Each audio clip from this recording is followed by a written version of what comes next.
The critical patriot دیکھنے والے دوستوں کو خوش آمدید. آج میرے ساتھ شریک گفتگو ہیں واشنگٹن ڈی سی سے انور اقبال صاحب.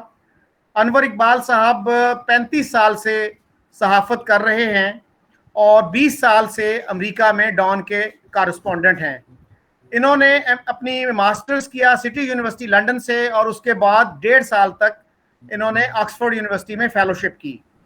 انور صاحب کئی دفعہ افغانستان جا چکے ہیں اور بہت سے افغان لیڈرز کا انٹرویو کر چکے ہیں, تو آج ان سے ہم افغانستان کی سچویشن پہ ہی زیادہ تر بحث کریں گے.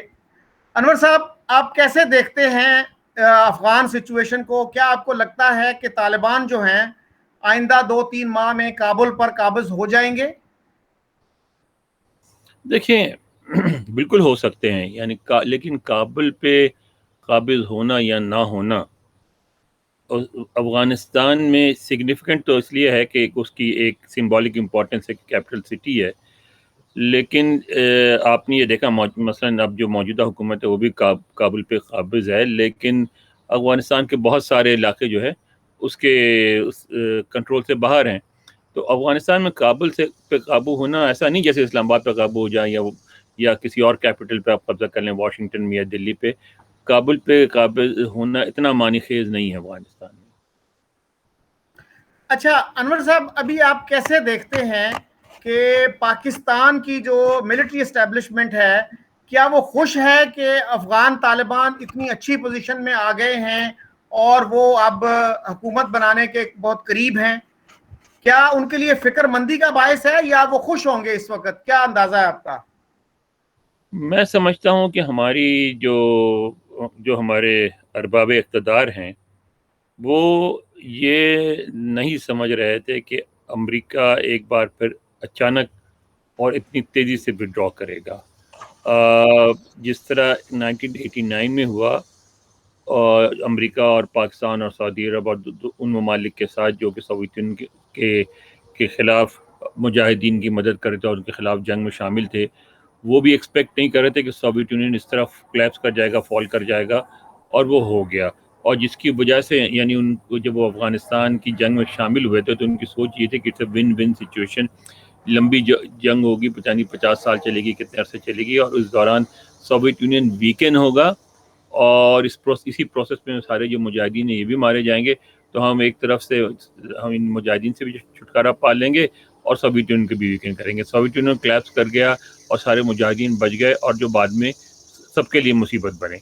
تو اس دفعہ بھی یہ تھا کہ ان کا خیال تھا کہ امریکہ جو ہے سے بات چیت کر کے ایک گریجول وڈرال کی جائے گی, جس میں ایک اس قسم کا سیٹ اپ بنایا جائے گا. کیونکہ میں نہیں سمجھتا کہ پاکستان بھی اس بات کا خواہش مند ہے کہ کابل میں ایک طالبان حکومت ہو, مکمل طور پر ان کے کنٹرول ہو. یہ ضرور چاہتا ہے پاکستان کہ کابل میں ایک ایسی حکومت ہو جس میں طالبان کا اپر ہینڈ ہو, لیکن وہ طالبان حکومت نہ ہو. تو اس کی وجہ سے میرا خیال ہے کہ یہ جو امکان ہے کہ طالبان کا مکمل قبضہ ہو جائے گا, اگر ہو گیا تو اس سے پاکستان بھی خوش نہیں ہے.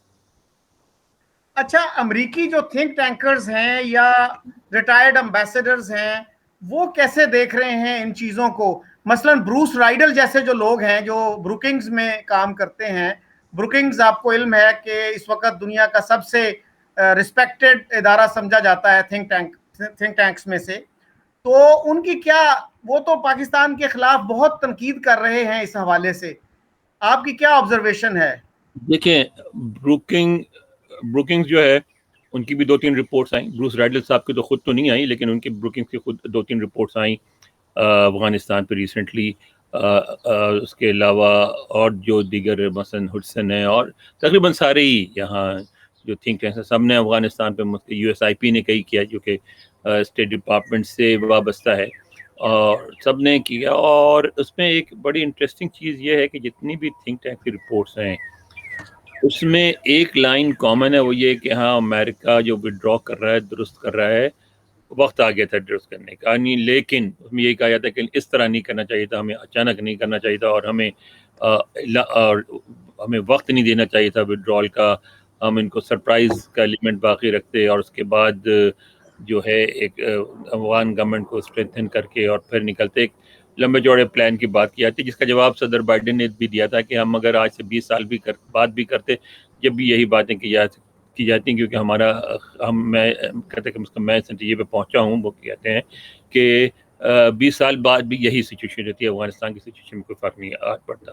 جہاں تک بات ہے پاکستان کی، تو بالکل آپ کی بات درست ہے کہ پاکستان کو کرٹیسائز کیا جاتا ہے، اور یہ کہا جاتا ہے کہ پاکستان جو ہے وہ طالبان کی اس طرح اگر مدد نہ کرتا رہتا تو شاید طالبان کامیاب نہ ہوتے، اور اب جو ہے پاکستان کی جو پریشانیاں ہیں یا اس علاقے کے لوگوں کی پریشانیاں، اس میں جو آفیشیل امریکن لائن ہے، اس لائن کی بھی ساری تھنک ٹینکس، چاہے وہ ریپبلکن ہوں یا ڈیموکریٹس ہوں، لیفٹ کے ہوں یا رائٹ کے ہوں، حمایت کرتے ہیں۔ وہ یہ کہتے ہیں کہ اب امریکہ کا جو اہداف تھے وہ وہاں حاصل ہو گئے ہیں۔ ہم القاعدہ کا خاتمہ چاہتے تھے، وہ ختم ہو گیا ہے۔ ہم چاہتے تھے کہ افغانستان کی سرزمین امریکہ پہ دوبارہ اٹیک کے لیے استعمال نہ ہو، اب اس کا امکان نہیں ہے۔ رہی بات اس علاقے میں دہشت گردی کا، تو یہ ہمارا مسئلہ نہیں ہے۔ سپاہی ہمارے مر رہے تھے، پیسے ہمارے خرچ ہو رہے تھے، اور فائدہ وہاں کے علاقائی ملکوں کا ہو رہا تھا۔ تو اب وہ یہ کہتے ہیں کہ اگر اس خطے کے ممالک جو ہیں اگر وہ دہشت گردی کا خاتمہ چاہتے ہیں تو خود یہ کام کریں، ہم ان کے لیے یہ کام کیوں کریں؟ اچھا انور صاحب، یہ جو ہے ابھی جو خبریں آ رہی ہیں کہ اب چین بھی پریشان ہے اور روس بھی اور ایران بھی، تو کیا یہ ملک اب مل کر کچھ کریں گے؟ کیا طالبان کو روکنے کی کوشش کریں گے کہ وہ اقتدار میں نہ آ سکے؟ ایون ٹرکی کے بارے میں یہ خبر ہے کہ وہ بھی پریشان ہے کہ کہیں طالبان اقتدار میں نہ آ جائیں۔ دیکھیں، افغانستان کا مسئلہ یہی ہے کہ اس کے ارد گرد کے ممالک، ان کے انٹرسٹ افغانستان میں زیادہ ہیں بنسبت افغان عوام کے، یعنی افغان عوام اتنے انٹرسٹڈ نہیں ہیں افغانستان میں۔ ان کے مفادات، ظاہر ہے وہ ان کا ملک ہی ہے، میں تو ایسی ایک بات کہی ہے، لیکن شاید لگتا ہے کہ بظاہر افغان عوام کے مفادات اتنے نہیں ہیں جتنے ہم افغانستان کے پڑوسی ممالک کے اور ارد گرد کے ممالک کے ہیں۔ مثلاً پاکستان ہے، پاکستان سمجھتا ہے کہ اگر افغانستان میں انڈیا کا اثر و رسوخ ہوا تو وہ ہمیشہ پاکستان کے خلاف استعمال ہوگا، لہٰذا ہم نے وہاں انڈیا کا جو ہے انفلوئنس وہ نہیں ہونے دینا۔ پھر یہ سمجھتا ہے کہ جو پشتون ہیں ان سے ہمارا ایک نیچرل الائنس بنتا ہے، اور چونکہ ہمارا یعنی دنیا میں سب سے زیادہ پشتون پاکستان میں ہے، دنیا میں پشتونوں کا سب سے بڑا شہر کراچی ہے، اس کے بعد پشاور، اس کے بعد کوئٹہ، یعنی کابل سے بھی زیادہ پشتون ان 3 شہروں میں رہتے ہیں، تو اس لیے پشتونوں کے جو بھی معاملات ہیں ان میں بھی ہمیں انوالو ہونا چاہیے۔ انڈیا یہ سمجھتا ہے کہ افغانستان ایک ایسی جگہ ہے جہاں پاکستان کو انگیج رکھا جا سکتا ہے۔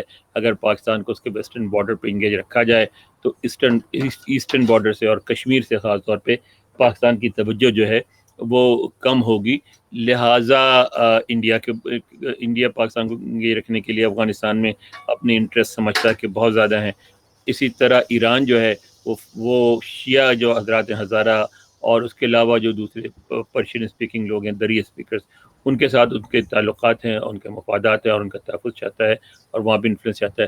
ترک جو ہیں وہ ازبک جو لوگ ہیں، ترکی النسل اور دوسرے کچھ تھوڑے اور بھی ترک النسل لوگ ہیں، ان کی حمایت کرتا ہے کہ ترکی کا جو مسئلہ ہے وہ بہت زیادہ ترک نسل کا ہے۔ آذربائیجان میں بھی دیکھ لیں، گرچہ اردگان اسلام کی بات کرتے ہیں لیکن ان کی پالیسی جو ہے وہ ترک نسل کے لوگوں کو متحد کرنے پہ زیادہ مرکوز ہیں۔ تو وہ یہ سارے ممالک کے اتنے زیادہ انٹرسٹ ہیں افغانستان میں کہ جس کی وجہ سے ملک افغانستان اور افغان عوام یہ دونوں بیچارے مسائل اور مصائب کا شکار ہیں، اور افغانستان میں اس وقت تک امن نہیں ہو سکتا جب تک یہ سارے ممالک یہ تسلیم نہ کریں کہ افغانستان میں سب سے زیادہ اسٹیک، سب سے زیادہ انٹرسٹ جو ہیں وہ افغان عوام کے ہیں اور ہونے چاہیے، اور ان کے مفادات کو تحفظ ملنا چاہیے، نہ کہ انڈیا کے، پاکستان کے، ترکی کے یا ایران کے۔ انور صاحب، آپ کی ہلری کلنٹن سے بڑی دوستی ہے، آج کل ان کا ایک بیان بہت کوٹ کیا جاتا ہے جو انہوں نے اسلام آباد میں ہی دیا تھا کہ پاکستان کا خیال یہ تھا کہ اگر آپ اپنے پچھواڑے میں سانپ پالیں گے تو وہ آپ کو نہیں کاٹیں گے اور صرف ہمسایوں کو کاٹیں گے۔ تو کیا اس طرح کی فیلنگ آج کل امریکہ کے جو تھنک ٹینکس ہیں اور پالیسی میکرز ہیں اس میں یہ پائی جاتی ہے؟ ہلری کلنٹن نے سب سے پہلے یہ بات مجھ کو یعنی اسلام آباد جانے سے پہلے جو انٹرویو دیا تھا، اور یہ جس دن وہ لینڈ کی تھی اسلام آباد میں، اس دن ڈان میں چھپا تھا لیڈ اسٹوری کے طور پہ، اس انٹرویو میں انہوں نے یہ بات کی تھی ہلری کلنٹن نے، اور وہ جو ہے میں سمجھتا ہوں کہ ان کی بات بالکل درست تھی. یہ تجربہ ساری دنیا میں بارہا ہوا ہے کہ آپ جب بھی کسی گروہ کو یعنی فوج اور پولیس کے علاوہ جب ہتھیار دیتے ہیں تو وہ گروہ ہمیشہ آپ کی بات نہیں مانتا، کیونکہ جس طرح کہا جاتا ہے کہ بندوق کی اپنی ایک سوچ ہوتی ہے، وہ اس گروہ کے اپنے مفادات بن جاتے ہیں، اور پھر وہ اپنے مفادات کے تحفظ کے لیے کو ترجیح دیتا ہے آپ کے مفادات پر. تو طالبان کے ساتھ بھی یہ ہوا، اور دوسرے جو مطلب ہمارے یہاں سکھوں کو مسلح کیا تھا اندرا گاندھی نے، دیکھیں تو ان کے ساتھ کیا ہوا. تو یہ بات تو ظاہر ہے اب مینشن کی جاتی ہے کہ طالبان اگر اقتدار میں آئے تو تو بھی اگر نہیں آئے تو بھی دونوں صورتوں میں سب سے زیادہ نقصان پاکستان کا ہوگا. اچھا انور صاحب، آج کل ہمارے کچھ لوگ جو ہیں، ایون ایک منسٹر نے بھی کہا کہ اب جو طالبان ہیں یہ بدلے ہوئے ہیں، اب وہ طالبان نہیں ہیں جو اس سے پہلے تھے، آج سے 20-25 سال پہلے والے. لیکن جب ان کے جو ترجمان ہیں ان کے آپ سٹیٹمنٹس دیکھتے ہیں، ان کے سپوکسمین، تو وہ تو یہ کہتے ہیں کہ ہمارا نظریہ تو وہی ہے، ہم تو اسلام چاہتے ہیں. اور آپ کو یاد ہوگا کہ جولائی 2000 میں، آج سے 21 سال پہلے، چمن سے ایک فٹ بال ٹیم گئی تھی اور وہ ایک میچ کھیل رہے تھے کندھار میں. اچانک جو مذہبی پولیس تھی انہوں نے آ کے ہلہ بول دیا اور وہاں بھگدڑ مچ گئی تھی، اور ہمارے جو کھلاڑی تھے ان کو پکڑ کے ان کو تذلیل کی گئی، ان کو انسلٹ کیا گیا، ان کو سر مونڈ دیے گئے اور ان کو جیل میں ڈال دیا گیا. تو اس طرح کے جو امیجز آتے ہیں لوگوں کے ذہن میں، تو کیا اب جو ہیں طالبان، اب بھی تو ایسی خبریں آ رہی ہیں نا جی، جہاں جہاں پہ انہوں نے قبضہ کیا ہے خواتین پہ پابندیاں لگا دی ہیں کہ وہ محرم کے بغیر اور برقعے کے بغیر باہر نہیں نکل سکتی. دیکھیں اس دفعہ صورتحال مختلف ہے، اور ان کے جو بیانات ہیں طالبان کے وہ بھی تھوڑا سا مختلف ہے. مثلا آپ یہ دیکھیں کہ وہ کوششیں جو بھی کر رہے ہوں وہ ایک الگ ایشو ہے، لیکن وہ یہ بیانات میں یہ نہیں کہہ رہے ہیں. وہ علاقوں پہ قبضہ کر کے اپنا جو انفلوئنس وہ بڑھانا ضرور چاہ رہے ہیں، لیکن وہ یہ کہہ رہے ہیں کہ ہم صرف طالبان کی حکومت نہیں چاہتے. باضابطہ جو ان کے جو ترجمان ہیں، ان کا آپ نے دیکھا ہوگا سہیل شاہین صاحب، ان کا انٹرویو کیا تھا صافی صاحب نے، جس میں انہوں نے صاف کہا تھا کہ اگر کسی بھی ایک گروہ کی حکومت ہو تو کامیاب نہیں ہوتی افغانستان میں. ہم نے بھی تجربہ کیا، اور نیشنلسٹوں نے بھی تجربہ کیا، مجاہدین نے بھی تجربہ کر کے دیکھ لیا. تو افغانستان میں جو بھی اقتدار ہو اس میں سارے لوگوں کو شامل ہونا چاہیے. تو ایک یہ رویے میں فرق ہے. دوسری بات یہ ہے کہ جو سب سے اہم بات ہوگی وہ یہ ہوگی بین الاقوامی صورتحال. میں نہیں سمجھتا کہ اس وقت ایون پاکستان اس قسم کا پریشر دنیا میں بن رہا ہے. پاکستان، سعودی عرب اور یونائٹڈ عرب امارات، یہ 3 ممالک تھے جنہوں نے طالبان کی حکومت کو تسلیم کیا تھا. ان میں سے سعودی عرب بالکل نہیں کرے گا، اب سعودی عرب کی پالیسی چینج ہو چکی ہے. یو اے ای بھی نہیں کرے گا. تو پاکستان بھی اکیلا نہیں کرے گا، کیونکہ اکیلا پاکستان ٹارگٹ نہیں بننا چاہے گا.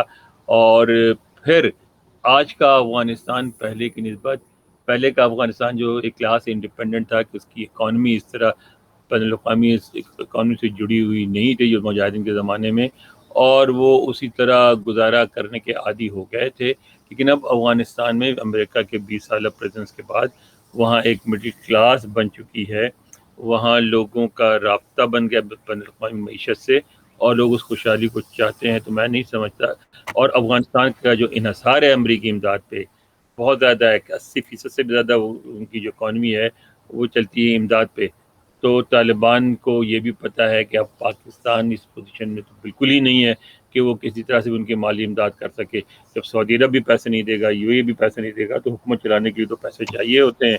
فوج کی تنخواہ چاہیے، پولیس کی تنخواہ چاہیے، بیوروکریسی کی تنخواہ چاہیے. تو میں سمجھتا ہوں کہ بین الاقوامی پریشر جو ہے وہ بھی طالبان کو سیدھا رکھے گا. اور اس دفعہ کی طالبان حکومت ظاہر اسلام کا نام لے گی، امارات کا نام لے گی، سب کچھ کرے گی، لیکن وہ ان کا رویہ پہلے سے مختلف ہوگا. اچھا سر، محمد مالک کو آپ جانتے ہوں گے، انہوں نے ذبیح اللہ مجاہد کا انٹرویو کیا تھا، وہ بھی طالبان کے ترجمان ہیں، سپوکس پرسن ہیں. تو ان کا تو یہی تھا کہ ہمارا تو ایم جو ہے 20 سال سے وہ اسلامی نظام کا نفاذ ہی ہے، اور جب آپ اسلامی نظام کا نفاذ چاہتے ہیں تو پھر آپ اس میں کمپرومائزز نہیں کرتے. تو آپ کی بات یہ درست ہے کہ مڈل کلاس جو وہاں پہ ایمرج ہوئی ہے، اس کا اعزاز سید نے بڑا اچھا اظہار کیا. اعزاز سید آپ کو پتا ہمارے سینئر جرنلسٹ ہیں جو 15-16 دن جو ہیں وہ کابل میں رہ کے آئے ہیں ابھی. تو وہ یہی بتاتے ہیں کہ وہاں پہ جو مڈل کلاس ہے, جو گورنمنٹ کے لوگ ہیں, وہ پاکستان کے بارے میں اچھے جذبات نہیں رکھتے, وہ بہت ہوسٹائل ہیں پاکستان کے حوالے سے. وہ کہہ رہے تھے کہ میں نے ایک بات بھی کہوں کہ یہ جو مڈل کلاس ہے, مڈل کلاس ہونے کے علاوہ ان میں ایک چیز اور کامن ہے کہ ان میں زیادہ تر 90% یہ دری اسپیکرز ہیں, ٹھیک ہے. اور وہ جو دری اسپیکرز ہیں ان کے کبھی بھی پاکستان کے بارے میں اچھے جذبات نہیں تھے. آپ کو یہ بات ذہن میں رکھنی چاہیے کہ افغانستان واحد ملک ہے جس نے اقوام متحدہ میں 1948 میں پاکستان کے داخلے کے خلاف ووٹ دیا تھا. افغانستان, آپ یہاں آپ بھی آئے ہیں واشنگٹن میں, لندن میں بھی آپ گئے ہیں, میں بھی رہا ہوں دونوں شہروں میں. آپ نے یہاں بھی دیکھا ہوگا کہ مثلاً انڈیا سے آپ کی بڑی دشمنی ہے, اس کے باوجود آپ کی انڈین سے دوستی ہو جاتی ہے, گھروں پہ آنا جانا ہو جاتا ہے, لیکن آپ سے افغان دوستی کرنا پسند نہیں کرتے. یہاں تک کہ ایون پاکستانی پشتونوں سے ان کی دوستی نہیں ہوتی. ہم لوگوں نے ایک ڈنر کیا تھا جب یہاں صافی صاحب آئے تھے, تو وائس آف امریکہ کے پشتو سروس والوں نے مجھے بھی بلایا تھا, اور وہاں گفتگو شروع ہوئی, اور تھوڑی دیر بعد اتنی خطرناک صورتحال پیدا ہوگی پاکستانی پشتونوں اور افغان پشتونوں کے درمیان. وہ جو دری اسپیکرز تھے افغانستان کے پشتون نہیں, جو دری اسپیکرز تھے ان کے درمیان کے ہوٹل کی انتظامیہ, حالانکہ ریسٹوران بھی افغانوں کا تھا, ان کو اور ہم دونوں کو لگا کہ اب اگر ہم نے فوری طور پر ان کو نہیں روکا تو فزیکل مار پیٹ شروع ہو جائے گی. بالکل وہاں تک نوبت پہنچ گئی تھی, گالیاں تو ایک دوسرے کو دینے شروع ہو گئے تھے, مار پیٹ تک پہنچ گئی تھی. تو آپ کو افغانستان کے دری اسپیکرز نے کبھی آپ کو پسند نہیں کیا ہے. اچھا انور صاحب, فاروق سلیریہ ہمارے ایک دوست ہیں, آج کل وہ لاہور میں ایک یونیورسٹی میں پڑھاتے ہیں. تو وہ ایک دفعہ بتا رہے تھے کہ وہ انڈیا میں گئے ریسرچ کے لیے, اپنے پی ایچ ڈی کے لیے, تو ان کو وہاں پہ بہت پیار محبت ملا, اور ان کی وائف جو ہیں وہ افغان ہیں, تو وہ افغانستان آتے جاتے رہے ہیں. وہ یہ کہتے ہیں جی کہ 2 ملک ایسے ہیں جہاں پاکستانیوں سے نفرت کی جاتی ہے, اور وہ ہیں بنگلہ دیش اور افغانستان. انڈیا میں پاکستانیوں سے نفرت نہیں کی جاتی. آپ کیا کہیں گے اس بارے میں؟ دیکھیں, بنگلہ دیش میں بھی نفرت نہیں کی جاتی ہے, ایک حد تک ہے کیونکہ اسکول میں پڑھایا جاتا ہے, لیکن آپ جب بات کریں تھوڑا سا ان کو انگیج کریں تو اس بات کو مان لیتے ہیں وہ کہ جو کچھ بھی ہوا ایسٹ پاکستان میں 1971 میں, اس میں پاکستانی عوام کا کوئی قصور نہیں ہے. فوج کے جو اس وقت لوگ بااقتدار تھے, تیہ خان اور ان کے ہواری, وہاں دو لوگوں کو بہت زیادہ بلیم کیا تھا بنگلہ دیش میں, ایک یحییٰ خان کو اور اس کے بعد ذوالفقار علی بھٹو کو. غلط یا صحیح, ان کے بھی بہت کارٹون بنتے ہیں آج تک, اور ان کو بھی بہت بلیم کیا جاتا ہے, ٹھیک ہے. لیکن بنگلہ دیش میں بھی اس طرح کی دشمنی نہیں ہے پاکستان کے خلاف, جس طرح کی دشمنی جو ہے وہ ان کی ہے کیا سے کہتے ہیں افغانستان میں ہے. میں نے انٹرویو کرنا تھا اس وقت, ان کے ایک سابق جنرل ہوتے تھے, ان کا نام ذہن سے نکل رہا ہے, نیشنل سیکورٹی ایڈوائزر تھے صدر اوباما کے, اور جنرل ماسٹرز آئی تھنک, اور ان کا انٹرویو کرا تھا. تو اور میرے بعد انٹرویو کرنا تھا ایک کابل سے خاتون آئی تھیں جرنلسٹ افغانستان کی, اور ہم دونوں بیٹھے ہوئے باتیں کر رہے تھے. تو انہوں نے مجھ سے کہا کہ یار یہ آپ لوگ ہم سے صلح کیوں نہیں کرتے. میں نے کہا یار آپ کی بات بالکل درست ہے, صلح ہونی چاہیے, اور ہمیں جو ہے طالبان کی حمایت چھوڑ دینی چاہیے, اور ہمیں افغان عوام کے ساتھ کہ نہیں یہ مسئلہ نہیں ہے. مسئلہ وہ بھی دری اسپیکر تھی, مسئلہ اس سے ڈیپر ہے. اب وہ اگر ہمارا مطالبہ مان لیں تو امن ہو جائے. میں نے کہا مطالبہ کیا ہے آپ کا؟ انہیں بلوچستان اور جو اس وقت صوبہ سرحد نام تھا, خیبر پختونخوا نہیں بنا تھا, تو صوبہ سرحد کے یہ جو صوبے ہیں, جہلم تک کا علاقہ, وہ آپ ہمارے حوالے کر دیں, اس سے کم پہ صلح نہیں ہو سکتی. تو یہ جو دری اسپیکر ہیں انہیں بہت ہی عجیب و غریب قسم کی فیلنگز ہیں پاکستان کے حوالے سے. پاکستان کو کبھی بھی انہوں نے نہیں. اچھا انور صاحب, ابھی آپ نے شاید دیکھا ہو انڈیا کی بات کی آپ نے, تو انڈیا کا آپ یہاں خود آپ رہ کے دیکھا ہے آپ نے. آپ مثلاً اگر آپ کو کوئی کام پڑے حکومت کی سطح پر نہیں, عوام کی سطح پر, عوام سے آپ کو کسی قسم کا کام پڑے, کوئی انفارمیشن چاہیے, انڈین جرنلسٹ ہیں, ہمارے بھی رویہ ان کا بھی رویہ ہے. مثلاً کوئی ان کا اگر وی آئی پی آیا ہوا ہو, وزیر آیا ہوا ہو, وزیر خارجہ آیا ہو, آپ کو کوئی انفارمیشن چاہیے تو بے شک ان کی ایمبیسی کوآپریٹ نہیں کرتی, وہ بہت بدتمیزی سے پیش آتے ہیں, لیکن انڈین جرنلسٹ کبھی آپ کو انکار نہیں کرتے, جو انفارمیشن چاہیے آپ کو دیتے ہیں, آپ کے ساتھ گپ شپ ہوتی ہے, آپ کے ساتھ ڈنر ہوتا ہے, اٹھنا بیٹھنا ہوتا ہے, آنا جانا ہوتا ہے, گھروں میں آنا جانا ہوتا ہے. مثلا ایک جو ہندوستان ٹائمز کے کورسپونڈنٹ ہیں, ان کا تعلق تو ہے یو پی آئی بہار سے, کہ ان کی بیگم جو ہیں وہ لاہوری ہیں. تو انہوں نے مجھ سے ایک دن بلایا کھانے پہ, کہنے لگے یار ایک کام کرنے میرا. میں نے کہا کیا؟ کہنے لگے جو میرے سسر ہیں, یہ آج سے 15 سال پہلے کی بات ہے, میرے سسر جو ہیں وہ تقریباً 75-80 کے قریب ہیں, اور وہ مرنے سے پہلے ایک دفعہ لاہور دیکھنا چاہتے, تو ان کا ویزا کروا دیں. ہم نے کہا ضرور, میں نے بات بھی کی, بات ہو بھی گئی, پھر وہ بیمار پڑ کے جا نہیں سکے, لیکن بات بھی ہو گئی. تو یہ جو اس طرح کا کوآپریشن انڈیا پاکستان میں, انڈین اور پاکستانیوں میں تو بہت زیادہ ہوتا ہے, کیونکہ ہم ایک ہی ریسٹورانٹ, مثلا ہمارے محلے میں جو پاکستانی ریسٹورانٹ ہے, وہ اس میں ایک چیز وہ کرتا ہے کہ وہ بیف نہیں پکاتے, کیونکہ وہ بیف نہیں پکاتے, پتہ نہیں کیوں نہیں بناتے, نہیں بناتے. تو وہاں ان کے یہاں پاکستانی سے زیادہ گوشت کھانے کے جو شوقین, وہ کہتے ہیں انڈین کہ گوشت پاکستانی ریسٹورانٹ میں بنتا ہے, سبزی ہماری, آپ کو سبزی بنانی نہیں آتی, ہمیں گوشت بنانی نہیں آتا. تو اس پاکستانی ریسٹورانٹ میں ایک رش ہوتا ہے انڈینس کا, کیونکہ وہ بیف سرو نہیں کرتے, ایک رش ہوتا ہے, آپ کو جگہ نہیں ملتی. تو یہ تو آپ ساری دشمنیاں اپنی جگہ, لوگوں میں فوراً دوستی ہو جاتی ہے. سیما سروہی جو ہیں وہ بھی تو آپ کی دوست ہیں, واشنگٹن میں رہتی ہیں, انڈین جرنلسٹ جو ہیں. بالکل ہیں, اور آپ ان کے گھر کا واقعہ ہے, ان کے گھر پہ انہوں نے ایک دعوت کی. تو ایک زمانے میں ہم نے گروپ بنایا تو ساؤتھ ایشین جرنلسٹ کا, ایسے انفارمل سا ملتے تھے.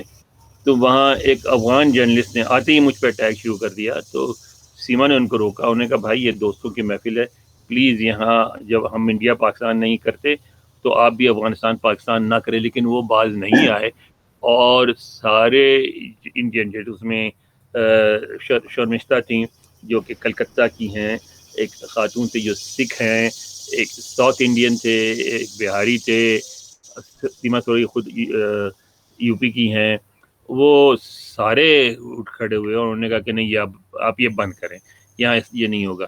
تو مجھے تو جو تجربہ ہے میرا, وہ تجربہ یہی ہے کہ انڈینز اور پاکستانی آپس میں نہیں لڑتے. اور پھر مجھے ایک ایڈوانٹیج ہے کہ میں پنجابی بھی بولتا ہوں اور بنگلہ بھی بولتا ہوں. مطلب ان میں جو شرمشتہ تھیں, ٹیلی گراف کی تھیں, کلکتہ کی کورسپونڈنٹ, ان کے میاں سکھ ہیں, تو ان کو اس پہ بڑا مزہ آتا تھا کہ مجھے درمیان میں بیٹھ جاتی تھی, وہ مجھ سے بنگلہ میں گفتگو کرتی تھیں اور میاں سے کہتی تھی پنجابی بولو, اور میں دونوں سے گفتگو کرتا تھا, ان کے میاں سے پنجابی بولتا تھا, ان سے بنگلہ بولتا تھا, اور دونوں بڑے خوش ہوتے تھے کہ یار یہ بڑا مزہ ہے. تو یہ جو اس طرح کا تعلق ہے, اس طرح تو وہ تو ہے, اس سے آپ انکار نہیں کر سکتے. اچھا سر, ملا راکٹی کی آپ نے کچھ مجھے دلچسپ باتیں بتا رہے تھے, اس پہ تھوڑی سی روشنی ڈالیے گا. کیا آپ کی ملاقات بھی ہوئی تھی ملا راکٹی سے, اور کس طرح ہاں, کے کریکٹر ہیں وہ؟ ایک دفعہ ہوئی تھی قندھار میں, بہت عرصہ پہلے. بھائی میں یہ کہہ رہا تھا اصل میں کہ ملا راکٹ ہوں یا دوسرے ہوں, یہ جو کمانڈرز ہیں نا, کبھی طالبان کے بن جاتے ہیں, کبھی مجاہدین کے بن جاتے ہیں, کبھی افغان حکومت کے بن جاتے ہیں. اصل میں افغانستان پاکستان سے ہم جو کرتے ہیں افغانستان کا تجزیہ, تو ہم اپنے پاکستان کی سوچ کے مطابق کرتے ہیں. افغانستان پاکستان سے مختلف ہے. وہاں قبائلی اور جو نسلی جو وہ ہے ایفیلیشن بہت اسٹرانگ ہیں. تو وہاں جب ایفیلیشن بنتی ہیں تو جو ایک جس کو کمانڈر کہتے ہیں آپ, وہ چاہے آج وہ طالبان کا کمانڈر ہو تو وہ کل حکومت کا ہو سکتا ہے, پرسوں کسی اور کا ہو سکتا ہے. اس لیے نہیں کہ وہ خود غرض ہوتے ہیں, آپ یہ سمجھنے کی کوشش کریں, ہم اس کو خود غرضی کے ساتھ سے دیکھتے ہیں, وہ نہیں ہوتا. وہاں قبائلی نظام ہے بہت اسٹرانگ. ان کے لیے سب سے پہلے اور سب سے اہم چیز اپنے قبیلے کا تحفظ, قبیلے کے مفادات کا تحفظ ہے.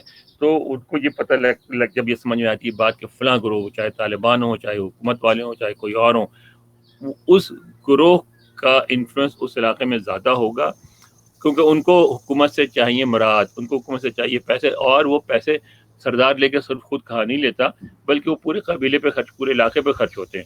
تو ان کو وہ مفادات چاہیے ہوتے ہیں, اس مفادات کے لیے وہ کسی سے بھی صلح کر سکتے ہیں. اسی لیے میں سمجھتا ہوں کہ اگر یہ بات کل کو واضح ہو جاتی ہے کہ طالبان اب ڈومیننٹ فورس بن گئے ہیں, تو آپ دیکھیں گے کہ بہت آسانی سے بہت سارے کمانڈر طالبان کے ساتھ مل جائیں گے. اور اس میں خاص طور پہ زیادہ آسانی کیونکہ جو کارزئی صاحب تھے ان کے ہوتے ہوئے پھر دشواری ہوتی. میں آپ کو واقعہ بتاؤں, کارزئی صاحب کے ساتھ ہم لوگ گئے قندھار ایک دفعہ, تو کارزئی صاحب تو 2 افسر آئے اس وقت کی آفیشیل افغان آرمی کے, ٹھیک ہے, اس وقت پی ڈی پی کی حکومت تھی, اور وہ اجازت لے کے آئے, اور آنے کے بعد انہوں نے کارزئی, ہم سب کے سامنے ایک سیریمنی ہوئی اور کارزئی صاحب کے ہاتھ میں بیعت کیا. تو میں نے ان سے پوچھا, میں نے کہا یہ کہ آپ تو افغان فوج کے افسر ہیں, کہنے کا اس سے کیا ہوتا ہے, میں نے کہا یہ تو مخالف ہے, کہنے لگا وہ بھی سیاست ہے. میں نے آپ نے بیعت کی, کہنے کہ جی وہ پوپلزئی ٹرائب کے چیف ہیں اور میں پوپلزئی ٹرائب کا ہوں, تو میں نے ان کی بیعت نہیں کی تھی, تو ہمارے سردار ہیں ان سے, تو میں نے بیعت تو کرنی ہے, ان کو ریکگنائز تو کرنا. میں نے کہا چاہے آپ دوسری طرف سے جنگ لڑو, کہتے وہ تو نوکری ہے, مجھے وہاں نوکری مل گئی تو میں جنگ کی طرف سے لڑوں گا, لیکن سردار تو میرے کارزئی صاحب ہیں. مگر اس جھگڑے میں جو ویک لیڈرشپ بنتی ہے وہ بنتی ہے اشرف غنی صاحب کی.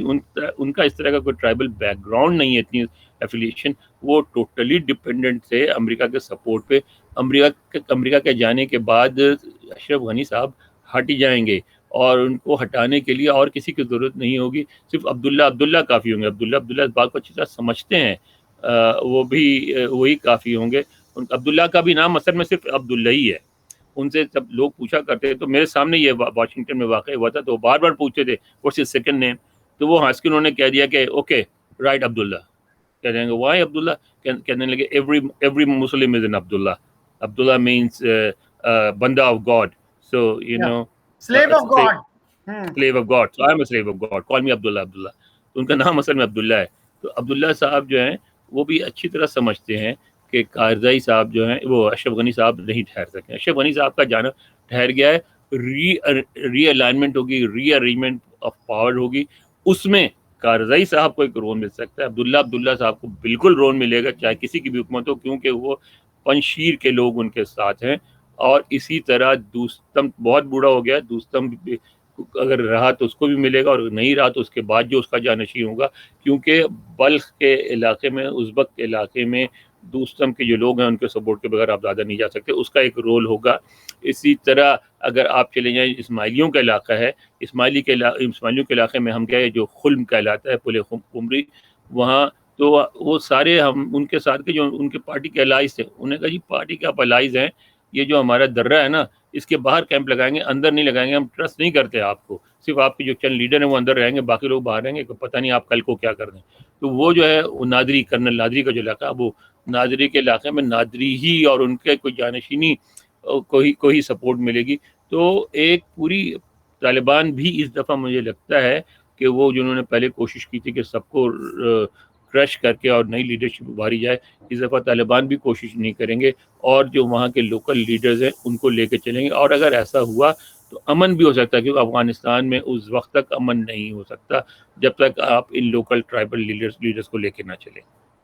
اچھا انور صاحب, آپ نے جو بات کی, یہ جو فوجی تھے جنہوں نے آ کے بیعت کی کرزئی کی, وہ کس طرح سے, مطلب وہ تو کرزئی تو پریزیڈنٹ تھے نا, یا اس سے نہیں, پہلے کی کرزئی بات ہے یہ؟ نہیں, اس سے پہلے کی بات ہے. کرزئی جب اسلام آباد کوئٹہ میں رہتے تھے, اسلام آباد میں کوئٹہ میں رہتے تھے کرزئی, اور اپوزیشن سید گیلانی کے ساتھ تھے, اور ان کے بیٹے علی گیلانی کے ساتھ گئے تھے, ہم لوگ بھی گئے تھے ساتھ, اور وہاں انہوں نے باضابطہ, وہ اپوزیشن میں تھے لیکن ارینج کر کے آ کے ملے اور ان سے بات کی.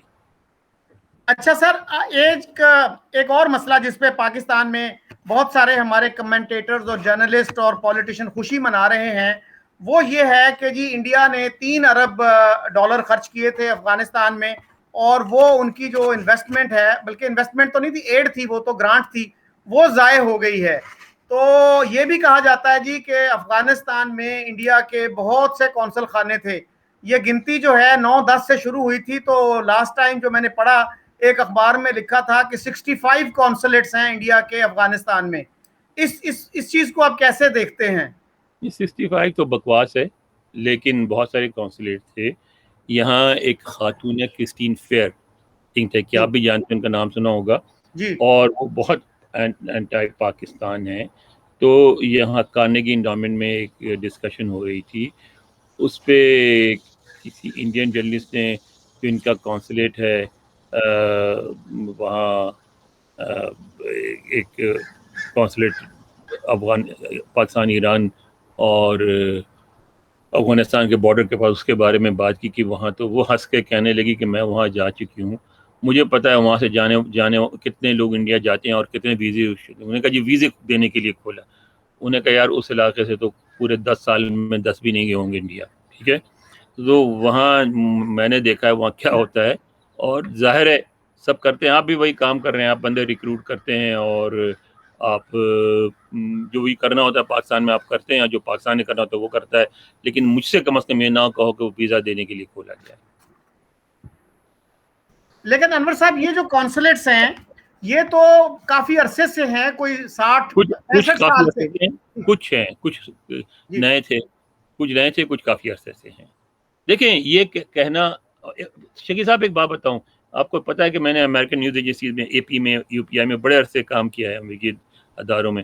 تو جب دونوں جگہ اے پی اور یو پی آئی میں جیسے ہی میں نے جوائن کیا, مجھے یاد ہے شارن ہیرباؤ تھی اسلام آباد میں بیورو چیف اے پی میں, انہوں نے بلا کے سب سے پہلی بات کہی, اور یو پی آئی نے تو مجھے کہا تھا کہ انہوں نے بھیجا تھا کہ جو لکھ کے لگا لیا تھا میں نے پرنٹ کر کے اپنے اس میں, انہوں نے کہا تھا کہ اگر انڈیا کے بارے میں کوئی خبر پاکستان سے آتی ہے یا پاکستان کے بارے میں انڈیا سے کوئی خبر آتی ہے, never trust it, always cross check with a third party. امریکیوں سے پوچھ لو, برطانویوں سے پوچھ لو, عربوں سے پوچھ لو, کسی سے پوچھ لو, آلویز کراس چیک اٹ. انہوں نے, میں نے پوچھا کیوں, کہیں اس لیے کہ دونوں ایک دوسرے کے بارے میں جھوٹ بولتے ہیں. اچھا, تو میں نے سر ایک دفعہ انٹرویو کیا ایک ریڈیو اسٹیشن کے لیے جنرل عبد القیوم صاحب کا, جو اسٹیل مل کے چیئرمین بھی رہے, نوائے وقت میں وہ کالم بھی لکھتے تھے. تو انہوں نے ایک دفعہ لکھا تھا کہ پاک افغان بارڈر پر درجنوں کونسل خانے ہیں انڈیا کے. تو میں نے ان سے عرض کیا, میں نے کہا سر میں نے اس پہ چند منٹ ریسرچ کی تو مجھے یہ پتا چلا کہ پاکستان اور انڈیا دونوں کے 4 کونسل خانے ہیں افغانستان میں, اور وہ ہرات, مزار شریف, کندھار اور جلال آباد میں ہیں. تو اس پہ جنرل صاحب نے مجھے بڑا انٹرسٹنگ جواب دیا. انہوں نے کہا فارمل کونسل خانے جو ہیں نا وہ تو 4 ہی ہیں, لیکن سیٹلائٹ کونسلیٹس بہت زیادہ ہیں ان کے. اب سیٹلائٹ کونسلیٹ کی ٹرم میں نے تو نہیں سنی تھی کبھی, تو انہوں نے ایک نئی ٹرم ایجاد کر لی اس کے لیے. شکیل صاحب, یہ تو ٹرم سے تو کوئی فرق نہیں پڑتا نا, ٹرم بنانا جو ہے آپ جو مرضی بنا لیں. حقیقت یہ ہے کہ دونوں ممالک افغانستان میں بھی اور اپنے بارڈر میں بھی ایک دوسرے کو نقصان پہنچانے کی بہت کوشش کرتے رہتے ہیں. ہمارے یہاں افسوس یہ ہے کہ مذہبی لوگ جو ہیں وہ صرف انڈیا کی بات کریں گے, انڈیا کر رہا ہے, جو لبرل ہیں وہ صرف پاکستان کی بات کریں گے, انڈیا کو کرٹیسائز نہیں کرتے. حقیقت یہ ہے کہ دونوں ممالک کوئی بھی موقع جو ایک دوسرے کو ہرٹ کرنے کا ہو وہ ہاتھ سے جانے نہیں دیتے. ٹرم آپ جو بھی استعمال کر لیں, ٹرم سے کیا فرق پڑتا ہے. تو سر اس کا کیا اب حل آپ کیا دیکھتے ہیں افغانستان میں امن کا؟ کچھ لوگ یہ کہتے ہیں کہ وہاں پہ اگر یو این کے تحت الیکشنز کروا دیے جائیں اور طالبان بھی اس میں حصہ لیں اور ان کو مجبور کیا جائے کہ آپ حصہ لیں, تو کیا اس سے کچھ امن کا رستہ نکل سکتا ہے؟ کچھ, لیکن جب تک 3 ممالک میں کوئی انڈرسٹینڈنگ آپس میں نہیں ہوگی, خاص طور پہ 2 ممالک, لیکن میں 3 کہوں گا کہ تیسرا بھی اتنا ہی امپورٹنٹ ہے, اور وہ ہیں پاکستان, انڈیا اور ایران. جب تک یہ کسی ایک مشترکہ لائے عمل پہ راضی نہیں ہوں گے افغانستان میں امن نہیں ہو سکتا. امن کے لیے ضروری ہے کہ 3 ممالک اس بات کو تسلیم کریں کہ جی ہماری جو لڑائی آپس میں چلتی رہے گی, اس میں ایک تو مسلح لڑائیاں یعنی جنگ نہیں ہونی چاہیے, اور دوسرے افغان عوام جو ہے ان کو سفر نہیں کرنا چاہیے. ہم بہت کر لیا ہم نے, اب ہمیں مل کے افغانوں کو چانس دینا چاہیے کہ وہ اپنا ملک خود چلائیں. یہ ہم تینوں نے مل کے افغانستان کو بہت چلا لیا. اچھا انور صاحب, آپ کی کیا انڈرسٹینڈنگ ہے کہ کیا پاکستان کی جو ملٹری اسٹیبلشمنٹ ہے اس میں کچھ ڈویژن ہوگی اس ایشو پہ کہ طالبان کو کس حد تک سپورٹ کیا جائے, اور چائنا کا رول اس میں کیا ہوگا؟ چائنا کی کیا مشورہ اور ایڈوائس کیا ہوگی پاکستانی حکومت کو اور اسٹیبلشمنٹ کو؟ دیکھیں ملٹری کے اندر ڈویژن یا ڈفرینسز سے مراد یہ کہ آپس میں اختلافات بالکل ہوں گے, گفتگو بھی ہوتی ہوگی, رہے ہوں گے ہمیشہ, اور اس کے بعد وہ مل کے ایک فیصلہ کرتے ہیں. تو میں نہیں سمجھتا کہ اس موضوع پہ اس پہ کوئی ان کی پاکستان فوج کی آپس میں لڑائی ہو جائے گی. ڈفرینس آف اوپینین رہے گی اور رہی ہے. رہی بات چائنا کی, چائنا اس بات کو بالکل پسند نہیں کرے گا کہ ایک وہاں اسٹرانگ طالبان حکومت بن جائے. اس لیے کہ آپ کو پتہ ہے کہ جو سنجیانگ کا مسئلہ ہے چائنا کے لیے بہت سینسٹیو ہے، اور اس وقت امریکہ اور دیگر مغربی ممالک جو ہیں وہ سنجیانگ کے مسلمانوں کی حمایت بھی کر رہے ہیں، جبکہ پاکستان نہیں کر رہا ہے. تو ان حالات میں جو ہے چائنا کبھی بھی نہیں چاہے گا کہ افغانستان میں ایسی حکومت کوئی آ جائے جو کل کو سنجیانگ کے لوگوں کی مدد کرنا شروع کر دے. اور چائنیز یہ بھی سمجھتے ہیں کہ اگر طالبان یہ اگر کام کریں تو اس میں ان کو امریکہ کی سپورٹ بھی مل سکتی ہے، کم سے کم چائنا کا یہ خدشہ ہے. تو چائنا بالکل اس بات کو پسند نہیں کرے گا کہ افغانستان میں ایک اسٹرانگ طالبان گورنمنٹ بنے. اچھا سر، ابھی ایک آدھ دن پہلے ہی جنرل طارق خان کا انٹرویو کیا ہے معید پیرزادہ نے، اور جنرل طارق کو سمجھا جاتا ہے تھنکنگ جنرل پاکستان میں. تو انہوں نے سر کہا کہ افغان گورنمنٹ اور انڈیا یہ امن کے دشمن رہے ہیں افغانستان کے حوالے سے. سپوائلرز کہا انہوں نے ان دونوں کو. تو آپ کیسے دیکھتے ہیں اس بات کو؟ میں تو پہلے جیسے آپ کو کہا نا کہ انڈیا ظاہر ہے مفادات کی گیم کرتا ہے وہاں، ٹھیک ہے.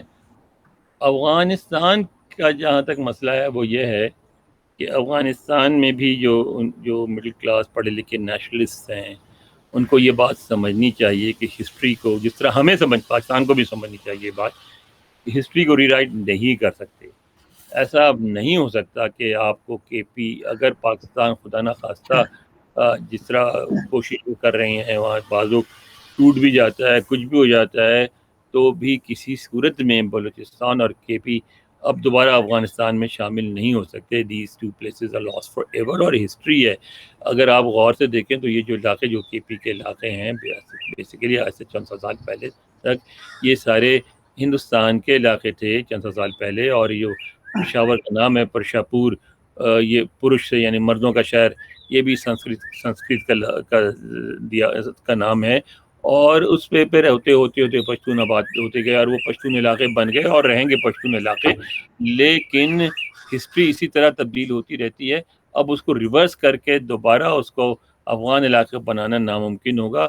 تو ان کو اسی کے اندر رہ کے کرنا چاہیے کام. اسی طرح جو افغان اسلامسٹ ہیں ان کو بھی سمجھنا چاہیے کہ وہاں جو نیشنلسٹ ہیں ان کے مفادات ہیں اور وہ سارے مل کے افغانستان کے مفادات کے لیے کام کریں بجائے ایک ایسی چیزوں کی کوشش کریں جو کہ حاصل نہیں ہو سکتی.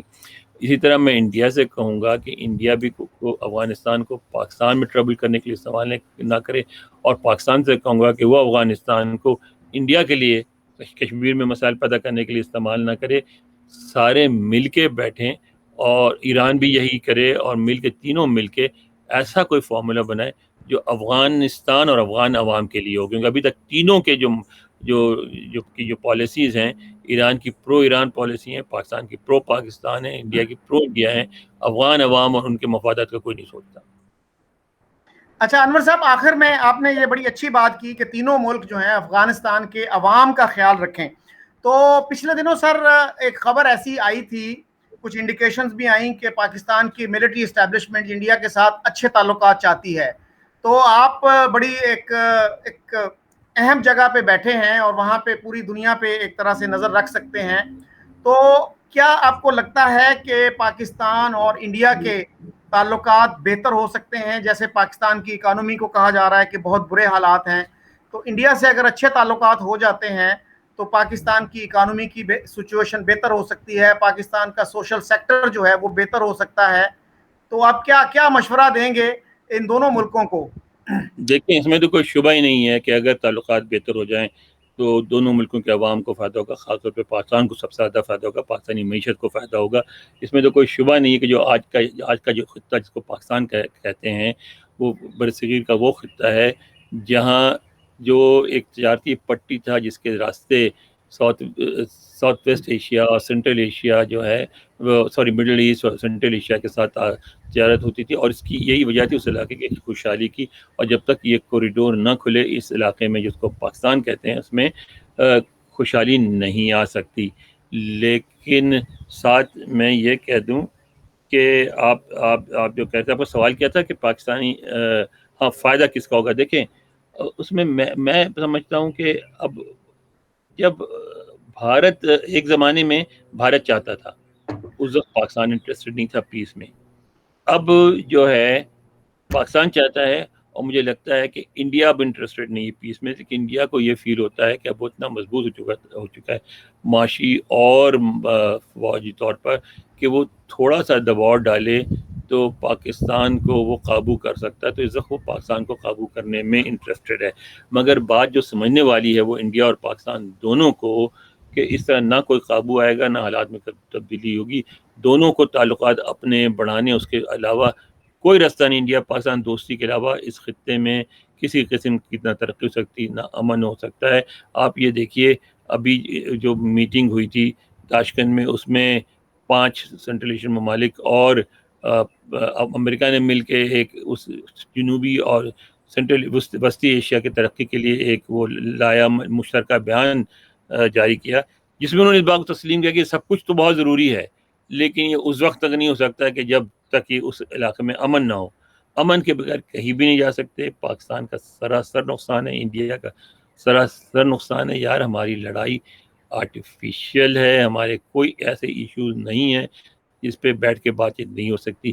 ہمیں بات چیت کرنی چاہیے، ہمیں امن رکھنا چاہیے۔ تھینک یو ویری مچ انور صاحب، آپ نے بہت شارٹ نوٹس پہ مجھے وقت دیا اور بہت تھاٹ پرووکنگ اور فیسینیٹنگ باتیں کی۔ تو میری بھی یہی توقع ہے کہ انڈیا اور پاکستان میں امن ہو، تاکہ ان دونوں ملکوں کے عوام کا اور خاص طور پہ غریب لوگوں کا فائدہ ہو، اور اسی طرح سے افغانستان میں بھی امن ہو سکتا ہے کہ جب یہ دونوں ملک جو ہیں وہ افغان عوام کے مفادات کو اولیت دیں، اس کو اہم سمجھیں۔ تو اسی کے ساتھ جی میں آپ سے اجازت چاہتا ہوں، اپنا ویور سے بھی۔ خدا حافظ۔ خدا حافظ۔